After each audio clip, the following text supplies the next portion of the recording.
Ahmedabad, dans l'ouest de l'Inde. 6 millions d'habitants. Dans ce bidonville vit la famille d'Alpat Bhai. En janvier 2009, leur fils de 28 ans, Vinod, tombe malade du jour au lendemain et meurt subitement, sans raison apparente.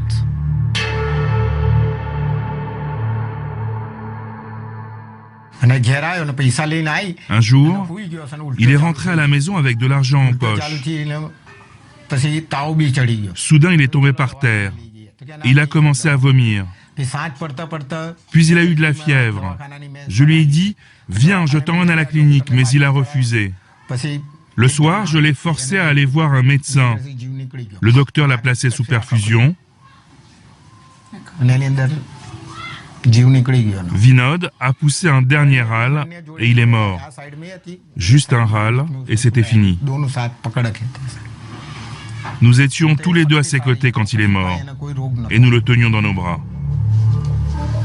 Le jeune homme semblait en parfaite santé. Ses parents ne comprennent pas ce qu'il s'est passé jusqu'au jour où, en fouillant dans ses affaires, il découvre cette carte. La preuve que depuis 3 ans, Vinod était cobaye humain. Il testait des médicaments. Il utilisait cette carte pour rentrer dans un centre médical de la ville qui teste des médicaments sur les gens. Lambda, c'est le nom de ce centre. Là, c'est l'adresse de Vinod et au dos, celle du centre. Cette carte faisait office de badge. Avec ça, il était autorisé à rentrer. Seuls les gens qui ont cette carte peuvent rentrer dans le centre. D'accord. 2 jours avant de mourir, Vinod avait justement participé à un test de médicaments. Ses parents sont persuadés que c'est la cause de sa mort, mais il n'y a jamais eu d'autopsie. 1 mois après ce drame, le portable de leur fils sonne. J'ai décroché le téléphone et quelqu'un à l'autre bout du fil a dit « Vinod, nous avons besoin de toi pour tester un nouveau médicament, demain. » J'ai répondu « Que voulez-vous à mon fils ?» Ils ont dit « C'est le centre Lambda pour l'étude clinique. Nous avons besoin de Vinod demain pour un test. » Je leur ai dit que mon fils était mort.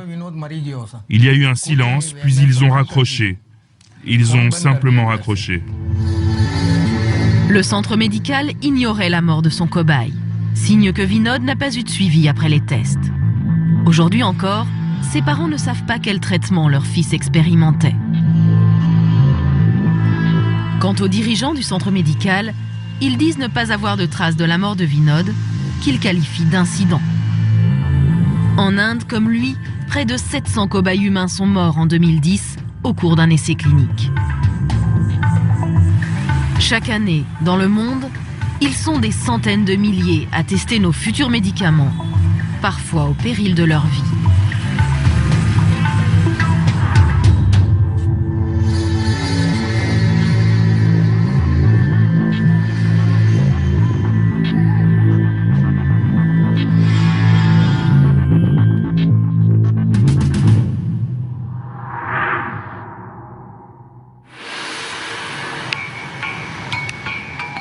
Tester de nouveaux médicaments sur l'homme est toujours risqué. Alors en Europe, les règles sont particulièrement strictes. À Paris, l'un des plus grands centres français d'essais cliniques, c'est SGS. Il réalise chaque année une quarantaine d'études pour le compte des plus grands laboratoires pharmaceutiques du monde.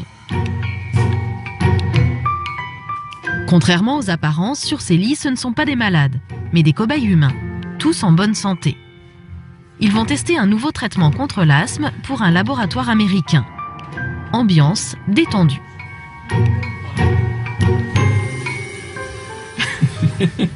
Faut pas une arrêt cardiaque. Je crois qu'elle rigole les filles là-bas. Ah ouais.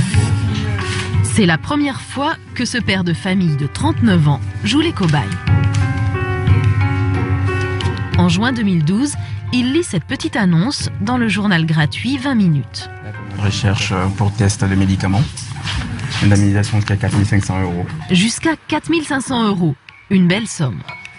Quand j'ai vu l'annonce, je me suis dit pourquoi tenter pour pouvoir me payer les vacances. Puis j'ai envoyé un mail, le lendemain j'ai été contacté par téléphone. On lui propose ce test pour l'asthme, avec 90 autres cobayes, souvent chômeurs ou étudiants. Ils vont gagner 1 900 € net pour un mois, soit près de 2 fois le SMIC, exonéré d'impôts. De quoi motiver ses volontaires. C'est comme pour beaucoup de personnes, c'est pour les sous. Donc la possibilité de gagner, on va dire, une somme intéressante en peu de temps. Je suis étudiant, et donc pour tout ce qui est meubles, livres scolaires, calculatrices, une voiture, pourquoi pas. Mais observer les effets d'un nouveau traitement, c'est un processus contraignant pour les cobayes. Ils vont être hospitalisés dans ce centre à 5 reprises. À chaque fois, ils resteront 36 heures dans le service sans pouvoir sortir. Parti. 8 heures le lendemain matin. Le cobaye doit prendre le traitement contre l'asthme. Il a rendez-vous avec le médecin qui supervise l'essai. Bonjour. Ça va, tout va bien, monsieur? Oui, tout va bien. Le médicament testé se prend par inhalation. Donc, prenez bien votre respiration, les pieds bien à plat, ok. Vous vous souvenez, une inspiration ample et profonde, et vous bloquez la respiration pendant 10 secondes. La procédure est millimétrée. Il faut attendre 8h12, très précise. Allez, je vous le mets entre les mains, vous y allez quand vous voulez maintenant. Bloc.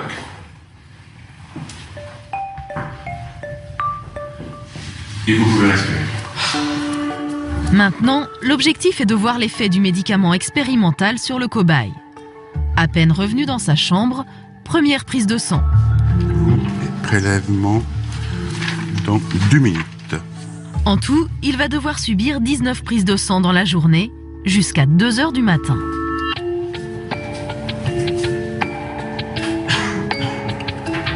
C'est la combienième là? Là, je crois que c'est la 8e, 7e ou 8e, je me suis pas. 2, 3, 4, 5, 6, 7, 8, 9e. 9e, ouais. Encore 10. 2 heures. Toute la journée, les cobayes sont sous haute surveillance, branchés à un électrocardiogramme qui mesure les battements de leur cœur. Car tester de nouveaux médicaments, ce n'est pas anodin. Des accidents graves peuvent parfois arriver. 6 hommes sont en soins intensifs dans un hôpital londonien. Ils participaient à des tests pour la mise sur le marché d'un nouveau médicament censé combattre la leucémie et la sclérose en plaques. 6 hommes Londres, mars 2006. Des cobayes humains âgés de 18 à 40 ans testent un tout nouveau traitement dans cet hôpital. grave, 2 dans un état critique. Quelques heures plus tard, ils se retrouvent entre la vie et la mort. Leurs proches décrivent des effets secondaires spectaculaires. Son visage est enflé comme ça, comme celui d'Elephant Man. C'est le sang. Les médecins lui font des transfusions pour le purifier. Tous les organes sont touchés. Les reins, les poumons, le foie, le cœur, la circulation sanguine, absolument tout. À la une, des journaux comme le Sun reconstituent le visage déformé des cobayes, alors bloqués dans l'hôpital. Les 6 hommes s'en sortent après 10 jours d'hospitalisation, mais quelques mois plus tard, l'un d'eux présente des symptômes du cancer de la lymphe. Suite au scandale, le laboratoire allemand qui avait commandé l'essai a fait faillite.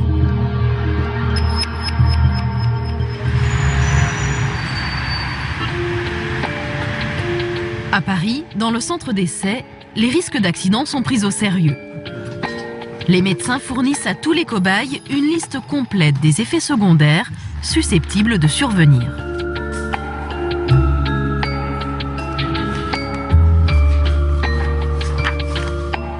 Les effets indésirables qui sont répertoriés, les principaux effets indésirables qui sont répertoriés dans la fiche d'information afin de prévenir le volontaire des effets secondaires possibles. Les risques, maux de tête, tremblements, palpitations, voire troubles cardiaques. En cas de souci, le personnel a du matériel d'urgence à sa disposition. Vous avez des défibrillateurs semi-automatiques, des bouteilles d'oxygène. Donc nous avons un réanimateur qui est présent dans l'unité tout le temps, en cas de problème, donc il intervient. En Europe, ces tests de médicaments sont très encadrés par la réglementation. Les laboratoires et les sous-traitants doivent respecter 3 règles incontournables. Obtenir le feu vert de l'Agence nationale du médicament, faire suivre les essais par un comité d'éthique et faire signer aux cobayes un consentement libre et éclairé pour prouver qu'ils ont bien compris les risques qu'ils encourent. Cette signature se passe au moment du recrutement.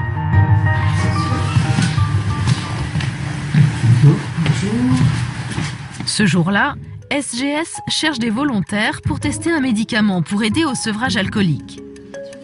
Michel Roubaud, un retraité de 77 ans, est candidat. Nous recherchons donc des personnes de plus de 65 ans. Vous ne fumez pas? Non, du tout.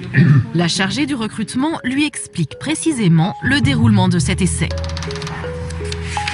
Donc pour cette étude, il y aura 2 hospitalisations qui seront séparées d'1 semaine. Donc ça fera 4 nuits au total, 2 journées complètes dans nos locaux.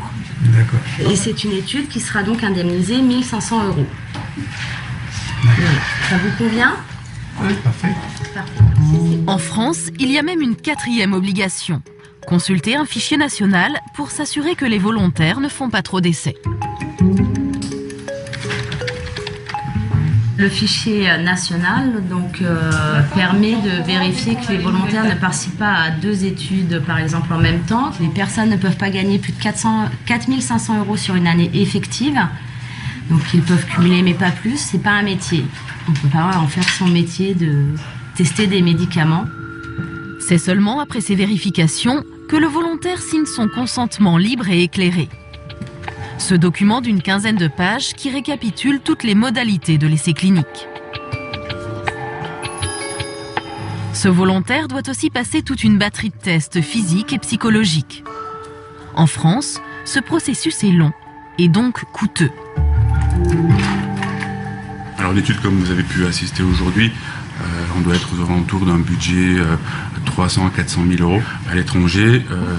Si vous prenez la même étude, elle va vous coûter probablement 2 à 3 fois moins cher.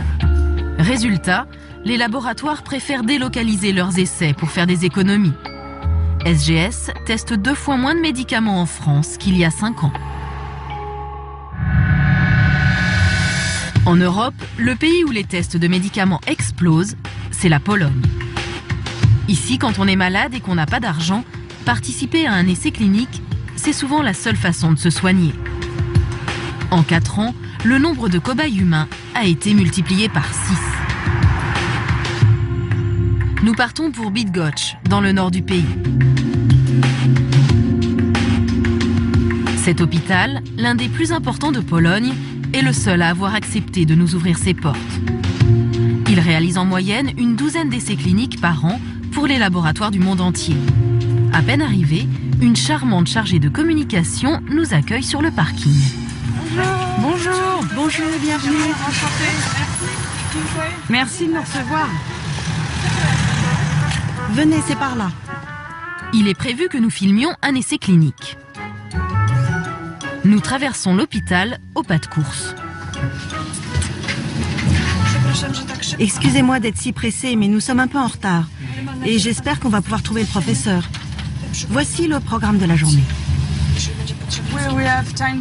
On pourra interviewer le directeur de l'hôpital? Non. Non, il est très occupé aujourd'hui. Il a beaucoup de réunions. À défaut du directeur, on nous met entre les mains du chef du département pédiatrie et cancérologie. D'accord.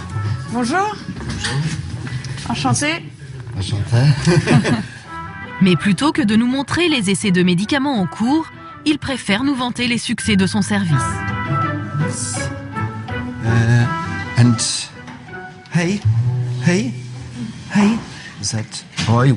Ce jeune garçon a reçu une greffe de moelle.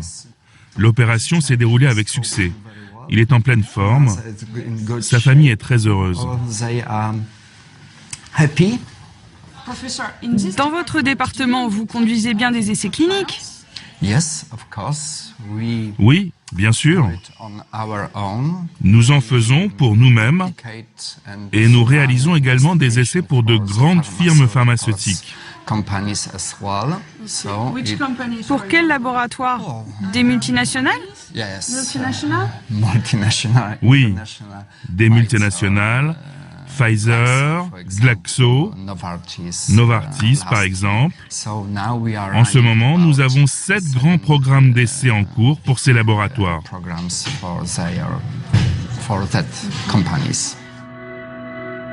Quand nous demandons à pouvoir filmer comme convenu ces essais, volte-face. La direction de l'hôpital refuse. Renseignements pris, nous comprenons que les tests de médicaments sont un sujet tabou en Pologne. Ces dernières années, plusieurs scandales ont révélé que souvent la réglementation européenne n'est pas appliquée. Par exemple, lors des tests du vaccin de la grippe aviaire. En 2006, le monde tremble face à la propagation de ce virus, le H5N1. Les laboratoires du monde entier se lancent dans une course contre la montre pour trouver un vaccin. Les gouvernements européens, la France en tête, ont déjà passé commande. La France est parée contre une éventuelle forme humaine de la grippe aviaire. Aujourd'hui, le Premier ministre, lors d'une rencontre avec le ministre de la Santé, a rappelé que 40 millions de vaccins sont réservés en cas de pandémie. Parmi les laboratoires sollicités, le Suisse Novartis, le numéro 3 mondial.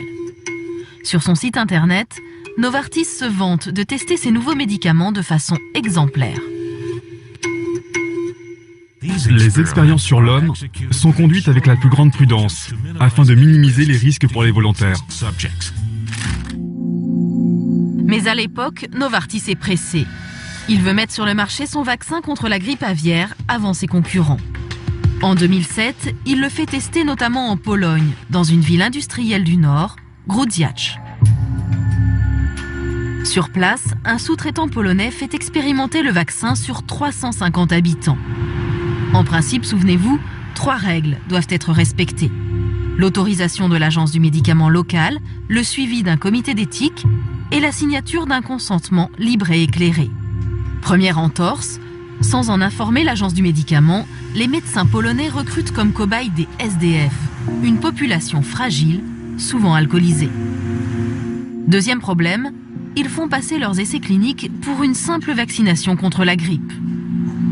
Nous rencontrons l'un de ces SDF, Piotr, à la rue depuis 8 ans. Voici la clinique où je me suis rendu pour cette soi-disant vaccination contre la grippe. Tout s'est déroulé dans ce bâtiment aux fenêtres grillagées, une clinique privée. Pour le SDF, c'était une aubaine, car en plus, il était payé. Pour chaque injection, j'ai reçu 10 zlotys, soit 2,50 €. Et pour la prise de température, la moitié. J'étais donc content de venir car j'avais besoin d'argent. 2,50 € pour un sans-abri, c'est une somme. Alors, on était plusieurs à venir se faire vacciner. En leur versant quelques euros, cette clinique privée parvient à recruter de nombreux SDF. À l'époque, la plupart vivent dans ce refuge pour les sans-abri du quartier.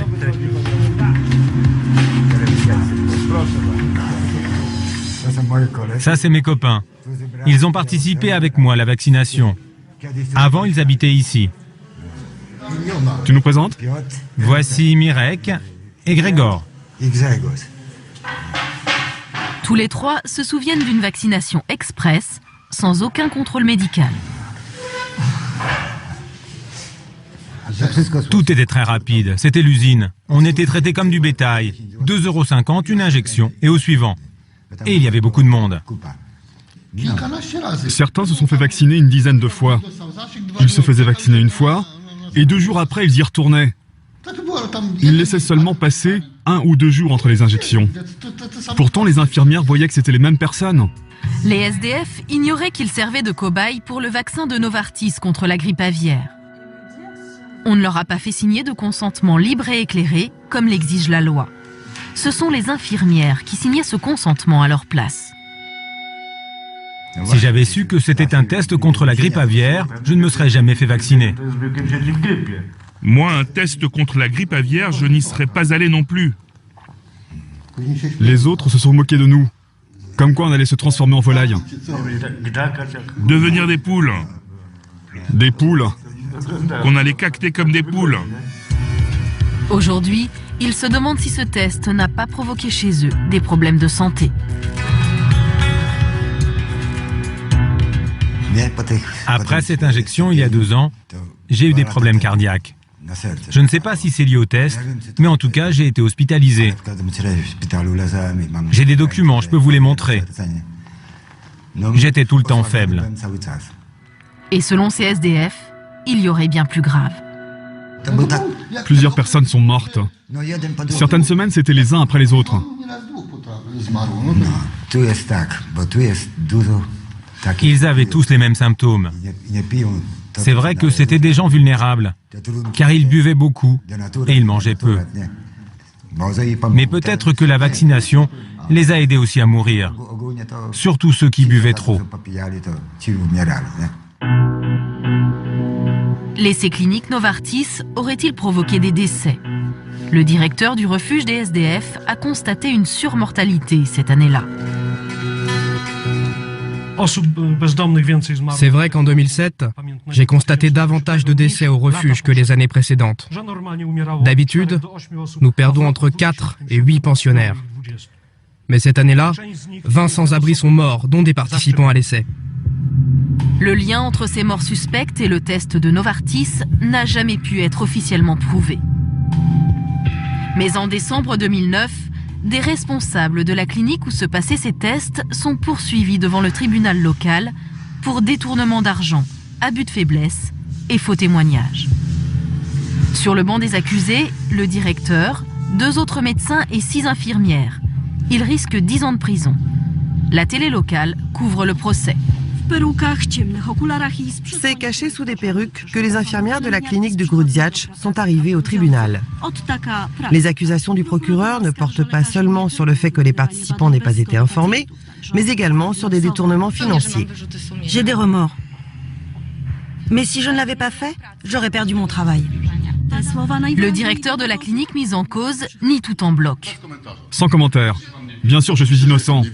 C'est pas que je me sens innocent, c'est que je suis innocent. Qu'est-ce que vous voulez que je dise de plus? Pourtant, selon l'acte d'accusation, ce test aurait bien donné lieu à des détournements. L'enquête a établi que les patients devaient recevoir pour leur participation à l'essai 90 zlotys. Les SDF n'ont jamais perçu cette somme. 3 ans après le début du procès, à force d'ajournement, aucun verdict n'a encore été rendu. Nous avons voulu interroger le directeur de la clinique. Au téléphone, il refuse de nous parler. Nous nous rendons sur place. Bonjour, dzień dobry. Nous sommes bien à la clinique Dobra Praktika? Oui. Nous sommes une équipe de télévision française et on souhaiterait parler avec le directeur. Il n'est pas là actuellement. Je ne suis au courant de rien. Et notre responsable des infirmières n'est pas là non plus. Nous décidons d'aller le voir chez lui. Il habite à la sortie de la ville, dans un tout nouveau quartier résidentiel. Sa maison, protégée par des caméras, dispose d'un tennis et d'une piscine. Des signes de richesse rares en Pologne. Nous trouvons porte close. Autres membres du personnel mis en cause, les infirmières.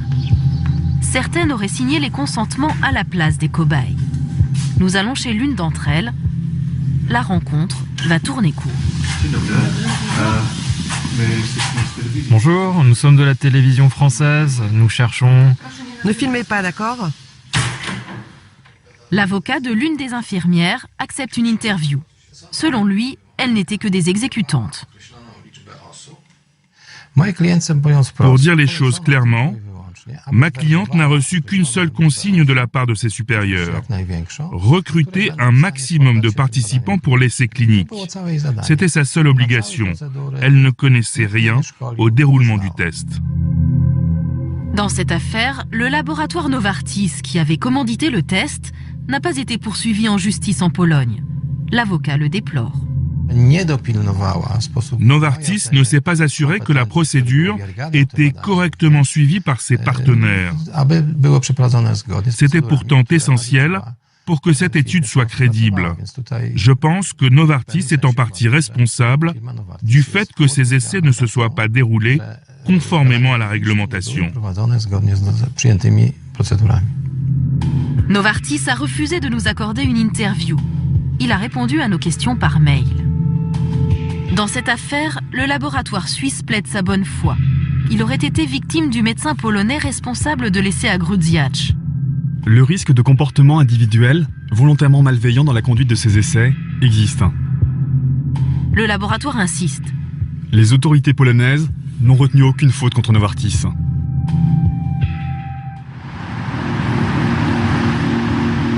Mais en enquêtant sur cet essai, l'Agence européenne du médicament, l'EMA, a découvert que les dérives de Grudziądz s'étaient produites dans une autre ville de Pologne. Il y avait un mélange de problèmes qui indiquait que le recrutement des personnes et la surveillance des activités étaient très insuffisants. C'est des problèmes graves? C'est grave, c'est pour ça qu'on n'a pas accepté le protocole. Dans son rapport de 2008, l'EMA pointe du doigt les violations sérieuses des bonnes pratiques cliniques dans l'essai Novartis. Il remet en question la qualité du contrôle du sponsor, c'est-à-dire du laboratoire. Mais au final, Novartis n'a pas eu de véritable sanction. Il a juste dû refaire une partie des tests pour que son vaccin contre la grippe aviaire soit autorisé. Les SDF de Grudziądz, eux, ne seront jamais indemnisés. En matière d'essais pharmaceutiques, le scandale le plus retentissant éclate dans les années 2000, au Nigeria. En 1996, ce pays d'Afrique de l'Ouest est touché par une épidémie de méningite. Le laboratoire américain Pfizer teste alors un nouveau traitement sur des enfants, sans rien dire aux parents. Résultat, 5 morts et près de 200 enfants handicapés à vie. En 2007, une chaîne américaine retrouve certaines des victimes. Cette jeune fille de 13 ans est en partie paralysée et ne peut plus parler. Quant à ce père de famille, il dit avoir perdu 2 de ses enfants, tandis qu'un autre est paralysé après les avoir emmenés se faire soigner au moment de l'épidémie de méningite dans le nord du pays. Pourquoi ces gens se sont servis de nos enfants comme des rats de laboratoire? Pourquoi les soigner avec quelque chose dont ils ne connaissaient pas les effets? Aujourd'hui, cette affaire est devant le tribunal et je suis sûr que justice sera rendue. Dans cette affaire, la procédure judiciaire aura duré près de 13 ans. Après avoir longtemps nié toute responsabilité, Pfizer a obtenu en 2009 l'abandon des poursuites en échange d'un versement de 57 millions d'euros au gouvernement nigérian, dont 35 millions pour les victimes. Mais à ce jour, seules 4 familles ont touché une indemnisation.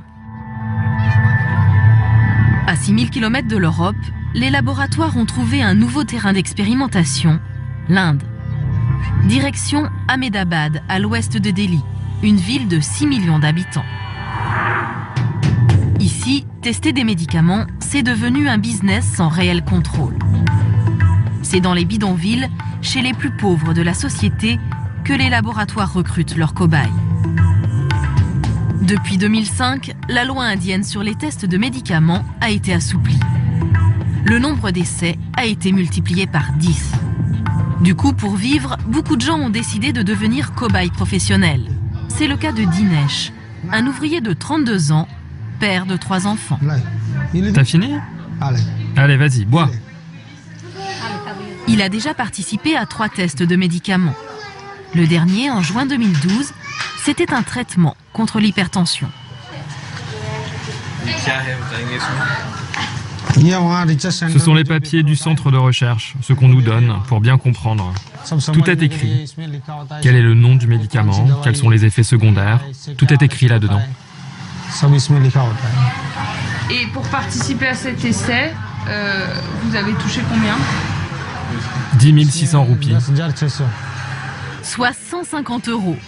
En 3 semaines de test, il a gagné l'équivalent de 3 mois de salaire d'un ouvrier.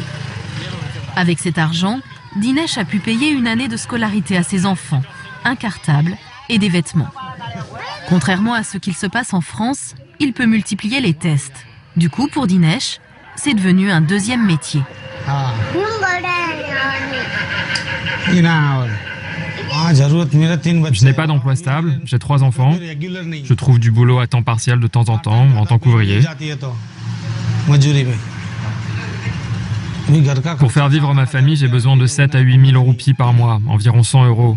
Je ne les gagne pas et en plus j'ai des dettes. Il faut les payer. Je suis obligé de faire ces tests. Dans le quartier de Dinesh, près des 3/4 des habitants auraient déjà testé des médicaments. Et pour se faire encore plus d'argent, certains deviennent recruteurs pour les centres d'essai. Un cobaye enrôlé, c'est 500 roupies de gagné, soit 7 €. Rekha est une grand-mère de 58 ans. Attention les enfants, ne faites pas de bêtises. Il y a 3 ans, cette sage-femme, cobaye elle-même, est devenue recruteuse.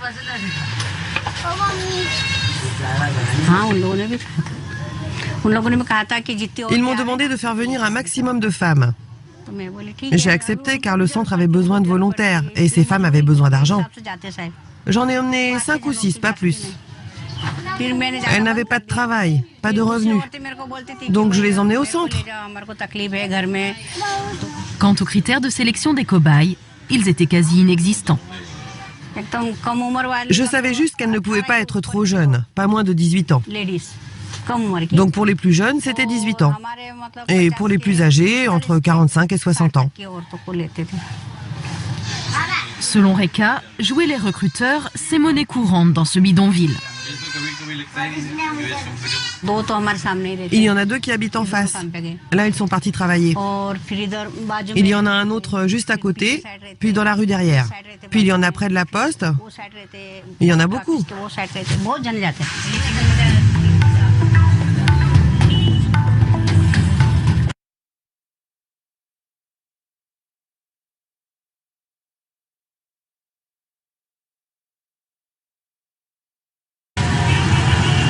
Parmar est responsable d'une association locale. Depuis 3 ans, il milite contre la participation des habitants aux essais cliniques. Dans ce classeur, il recense tous les tests réalisés sur les gens du bidonville. Des médicaments destinés aux pays riches, auxquels la plupart des Indiens n'auront jamais accès. Bisoprolol, des États-Unis, c'est pour la pression artérielle. Ibandronate sodium, ça c'est pour un laboratoire suisse, c'est contre l'ostéoporose. Enlendronate, Merck, un laboratoire américain, aussi contre l'ostéoporose. Il y a beaucoup d'entreprises étrangères. Selon Parmar, ces tests se déroulent sans réel contrôle et mettent des vies en danger.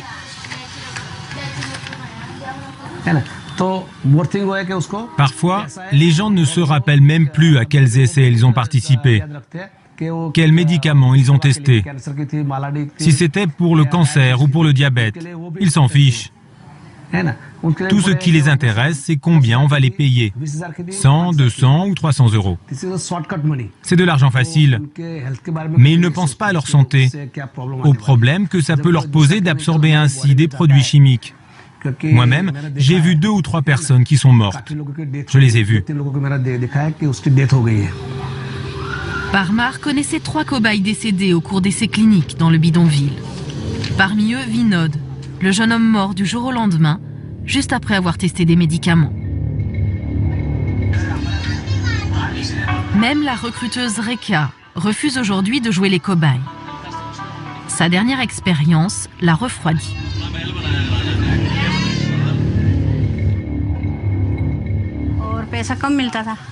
La dernière fois que j'ai participé à un essai, ça a duré 2 jours. Ils m'ont prélevé 1 litre de sang. C'est énorme. Pour ça, j'ai touché 11 000 roupies. Ça fait 150 €. Maintenant, ça suffit. Ils viennent me chercher, mais je refuse. En plus, ils ne trouvaient pas mes veines. Regardez, j'ai plusieurs traces de piqûres. Ils ont planté l'aiguille là et là. Ils m'ont piqué 5 ou 6 fois avant de trouver mes veines. Ça m'a fait mal. C'est pour ça aussi que j'ai laissé tomber. Les conditions dans lesquelles se passent ces essais cliniques inquiètent les autorités indiennes. Dans ce document officiel, le ministère de la Santé révèle que rien qu'en 2010, 671 cobayes sont décédés au cours d'un essai clinique en Inde. Un chiffre jugé alarmant. En Inde, comme en Europe, un essai doit en principe être validé par l'Agence nationale du médicament, suivi par un comité d'éthique et faire l'objet d'un consentement libre et éclairé. Mais ces règles sont-elles vraiment respectées ?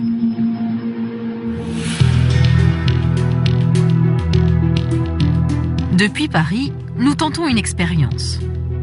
Nous inventons un faux laboratoire français, Metadilab. Notre couverture, ce site internet qui présente son histoire et ses projets de recherche. Nous affichons aussi des photos de l'équipe médicale, en réalité des membres de notre rédaction. J'y apparais comme responsable du développement à l'international. Nous contactons par mail une trentaine de sociétés médicales indiennes. Nous leur demandons de tester une molécule contre le diabète. En Europe, elle a été commercialisée en 2000 sous le nom d'Avendia. Mais comme elle provoquait des crises cardiaques, elle a été bannie de l'Union européenne. Tester une molécule dangereuse ne devrait pas être autorisé par une agence du médicament, même en Inde. Mais à la clé, il y a plus d'1 million d'euros à gagner. 4 sous-traitants indiens se disent intéressés par notre proposition. Ils ont manifestement une ruse pour contourner les règles. Pour comprendre, nous repartons pour l'Inde. Nous avons rendez-vous avec l'un de ces 4 sous-traitants. Il est installé à Hyderabad, la capitale de l'industrie pharmaceutique indienne. Nous sommes accompagnés d'une traductrice. Nous allons filmer le rendez-vous grâce à des caméras disponibles. Bonjour. Enchanté de vous rencontrer. À notre arrivée, nous sommes accueillis par le directeur et 2 cadres de la société. On nous offre des fleurs, puis on nous présente sur grand écran un spot vantant les mérites de l'entreprise. Ensuite, les responsables jouent carte sur table. Ils ont compris que notre molécule est celle de l'Avendia, qui provoque des crises cardiaques. Ils vont nous proposer une combine pour obtenir tout de même l'autorisation de l'Agence indienne du médicament. Si vous centrez votre étude uniquement sur cette molécule, vous n'aurez pas les autorisations. Ça ne marchera pas. Mais vous pouvez combiner avec une autre molécule. Et c'est celle-là que l'on mettra en avant dans le test. Êtes-vous certain de pouvoir obtenir l'accord de l'Agence du médicament ? Nous sommes une petite société, nous avons commencé en 2009, mais tous les projets que nous avons présentés ont été validés. Nous avons eu 100% de réussite. Et puis, je vais vous dire une chose. Vous avez beaucoup de chance car j'ai commencé ma carrière au sein de l'Agence du médicament. Ça, c'est un bon argument. À mots couverts, ce sous-traitant nous laisse entendre que ses contacts au sein de l'Agence du médicament l'autoriseront à conduire ce test dangereux. Reste maintenant à obtenir l'accord d'un comité d'éthique. Et pour ça, ils ont encore une combine. Nous avons créé notre propre comité d'éthique. Il est en lien direct avec notre centre de test. Et ce comité d'éthique, il pourra autoriser notre étude ? Oui, bien sûr. Il pourra valider votre essai. Rien ne semble impossible, même quand nous demandons que notre molécule dangereuse soit testée sur des enfants. Normalement, c'est interdit, car elle doit d'abord avoir été testée sur des adultes. Pour que ce soit autorisé, on pourra faire 2 études en parallèle. L'une sur des malades de 2 à 18 ans, des enfants, et l'autre sur des adultes de moins de 70 ans. Pour finir de nous convaincre et remporter le marché, il nous emmène visiter une clinique privée spécialisée dans le diabète. Elle se trouve à quelques rues. C'est ici que pourra se dérouler notre essai. Les installations sont sommaires. Voici l'endroit où sont hospitalisés les patients. Notre sous-traitant affirme qu'ici, les plus grands laboratoires, comme l'américain Pfizer ou le français Sanofi, testent leurs futurs médicaments. Avant de partir, nous lui demandons comment il va trouver 1000 cobayes pour notre essai. Là encore, la méthode est bien rodée. Nous organisons des camps de santé. En partenariat avec des ONG? Oui, en partenariat avec des ONG locales. Nous proposons aux gens de la région des tests de dépistage gratuits du diabète. C'est comme ça que nous identifions des malades qui pourront participer à nos essais. C'est comme ça que vous recrutez vos cobayes? C'est une bonne manière de recruter un maximum de patients dans un temps très court. Prétexter des campagnes de dépistage pour recruter des cobayes, la technique serait courante en Inde. À l'entrée de la clinique, ce panneau annonce des tests gratuits du diabète et de l'hypertension une fois par mois. Quelques semaines plus tard, nous recevons le devis de notre étude sur une molécule interdite. La société indienne détaille toutes les étapes de l'essai prévues sur 1150 patients. À 1 850 $ chacun, l'addition s'élève à 2 128 000 $, soit 1 600 000 €. Il ne nous reste plus qu'à payer. À la fin de notre enquête, nous allons découvrir qu'à Bhopal, dans le centre du pays, le cynisme a été encore plus loin. Ici, dans les années 2000, les plus grandes multinationales pharmaceutiques ont profité, à grande échelle, des passe-droits et du laxisme indien. L'américain Pfizer, le français Sanofi, l'anglais AstraZeneca et bien d'autres ont fait tester des traitements contre l'ulcère, l'asthme, la dépression, l'infarctus, dans des conditions qui ont fait scandale. En 4 ans, au moins 13 cobayes humains sont morts. Le comble, une vingtaine d'années auparavant, ces cobayes avaient déjà vécu l'horreur. Une catastrophe industrielle majeure survenue dans une usine chimique de Bhopal appartenant à la compagnie américaine Union Carbide. En 1984, des gaz toxiques s'échappent de l'usine. Un accident qui fera en tout 25 000 morts. Depuis, les 420 000 survivants et leurs familles ont accès gratuitement à cet hôpital financé par Union Carbide. Ce sont ces survivants que, dans les années 2000, les laboratoires ont utilisés comme cobayes. En 2007, par exemple, le laboratoire anglais AstraZeneca teste ici un nouveau médicament contre l'infarctus. Ce père de famille est soigné pour des problèmes cardiaques et on en profite pour essayer sur lui ce nouveau traitement, sans lui dire. Moi, ce que j'ai compris, c'est que les médecins de l'hôpital me donnaient un médicament pour le cœur. Un traitement comme ça, vous comprenez bien, ça ne se refuse pas. Quand un médecin vous prescrit des médicaments, évidemment, vous les prenez. Vous suivez sa prescription à la lettre. À chaque fois que Ramadar va à l'hôpital, le personnel lui fait signer des documents auxquels il ne comprend rien. Mais il a confiance. Alors il signe. Il y avait une dame qui me demandait de signer des papiers en anglais. Tout était en anglais et je ne comprends pas l'anglais.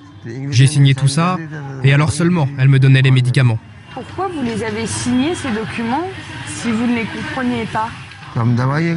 Si on ne signait pas, ils ne nous donnaient pas les médicaments. Donc j'ai signé les documents, sans me poser de questions. Ce que signait Ramadar sans le savoir, c'est le fameux consentement libre et éclairé, obligatoire en cas d'essai clinique. Nous avons contacté AstraZeneca. Dans sa réponse par mail, le laboratoire anglais reconnaît que 6 patients n'ont pas été informés correctement. Et pour cause, 2 d'entre eux étaient illettrés.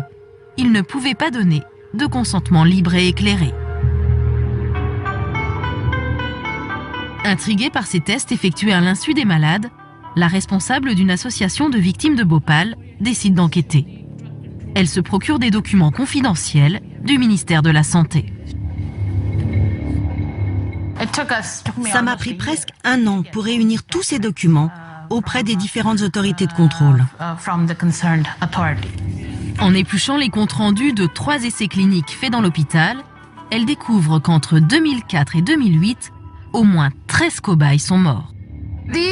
Ces gens sont décédés pendant l'essai de médicaments, mais on ne l'a appris qu'après la fin des tests. Vous voyez, là par exemple, 5 qui sont morts sur 7. Et ce cobaye, par exemple, c'est quelqu'un qui était soigné gratuitement à l'hôpital suite à la catastrophe de 84. Lui aussi, c'est une victime du gaz. Et lui aussi. Plus troublant encore, elle découvre que ni les médecins indiens qui testaient ces médicaments, ni le comité d'éthique de l'hôpital de Bhopal ne se sont préoccupés de ces décès suspects. Personne ne s'est intéressé à ces morts. Pire, ils n'ont même pas été signalés au comité d'éthique. Ou quand ils l'ont été, l'essai était déjà terminé et les gens étaient morts. C'était la responsabilité du comité d'éthique de savoir pourquoi ces morts n'ont pas été rapportés et surtout quelle était la cause des décès. Mais le comité n'a rien fait. Nous décidons d'aller demander des explications au directeur du comité d'éthique de l'hôpital. Il nous reçoit dans son cabinet privé. Il nie toute responsabilité.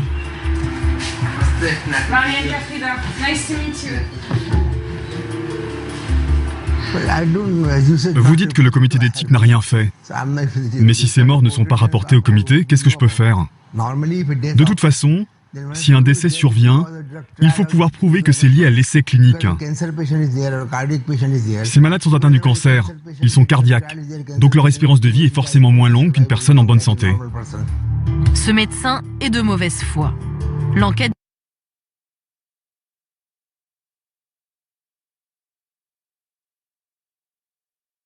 membre. À Bhopal, l'inaction des autorités et le cynisme des multinationales choquent la population. Juste en face de l'ancienne usine chimique américaine, vit Lakshmi, 50 ans. Son mari a lui aussi testé des médicaments à son insu à l'hôpital de Bhopal. 2 ans après, il est mort d'un cancer.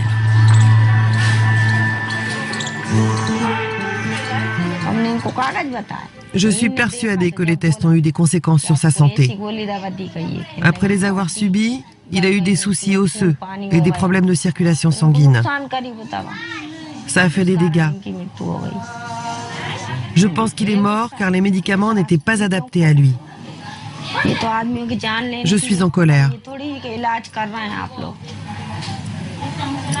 Pourquoi avoir ouvert un hôpital comme ça? C'est pour soigner les gens ou pour les tuer? Moi, j'ai perdu mon mari. Ils auraient dû nous dire la vérité. On fait des expériences, ça peut vous réussir, mais ça peut aussi avoir des conséquences graves. Si nous avions su, mon mari n'aurait pas pris ces médicaments. On l'aurait ramené à la maison et on aurait cherché à le soigner dans le privé. À Bhopal, ni les médecins de l'hôpital financé par Union Carbide, ni les membres du comité d'éthique, ni les laboratoires n'ont été poursuivis. Une impunité habituelle dans cette ville martyre. Ces labos sont venus à Bhopal en sachant très bien qu'en dépit des 25 000 morts dans la catastrophe de 84, personne n'a eu à rendre de compte, personne n'a été en prison, personne n'a versé de compensation. Alors tuer quelques personnes de plus, c'était pas un problème. Quel cynisme! Ils ont eu le culot de venir dans une ville déjà traumatisée par une multinationale. Une société qui se préoccupe plus de ses profits que de la santé de ses habitants. Et ils ont refait exactement la même chose. Aujourd'hui, cet hôpital ne serait plus utilisé pour des tests de médicaments. Mais les victimes de la catastrophe de 1984 continuent de servir de cobayes dans ce centre spécialisé dans le traitement du cancer.